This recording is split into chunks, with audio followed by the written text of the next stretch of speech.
ለምን ትጨነቃላችሁ? ጌታ ሆይ መቼ ነው የምታሳካልኝ? መቼ ነው የራሴ ጎጆ የሚኖረኝ? የራሴ መጠለያ የሚኖረኝ? አከራዮች እኮ ጨቅጭቀው ገደሉኝ። አንዱ የሚበላው አጥቶ አስፋልት ላይ ያድራል፣ ረሃብ መሮታል። አንተ ደግሞ ለቤት ኪራይ የምከፍለው እያለ የአከራይዋ ጠባይ ነው የመረረ። ወይ ጥጋብ! ይሄ እንደው እናቱ የሞተችበትና ገበያ ሄደችበት እኩል ያለቅሳል። እውነት ነው። አከራይ የሚጨቀጭቅ ይመስለኛል። አልፎ አልፎ አከራይ ይጨቀጭቃሉ። ደሞዝ እያጣሩ ይጨምራሉ፣ ሲወደድ ይጨምራሉ።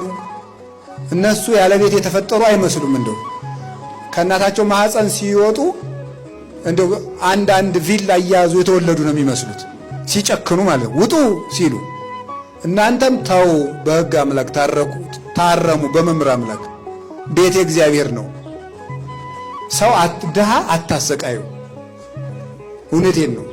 ተዛዝነን ዘመኑን እንለፈው። በወንድሙ የሚጨክን ለሱም ጨካኝ ሰው ይጥልበታል። ርኅሩህ ሁኑ፣ ድሃ አትግፉ። ክርስቶስን ፍለጋ እዚህ እንደተሰበሰባችሁ አውቃለሁ። መቅደስ ውስጥ ቁጭ ብሎ የሚጠብቅ እንደ ንጉሥ ቁጭ ብሎ የሚጠብቅ አይደለም።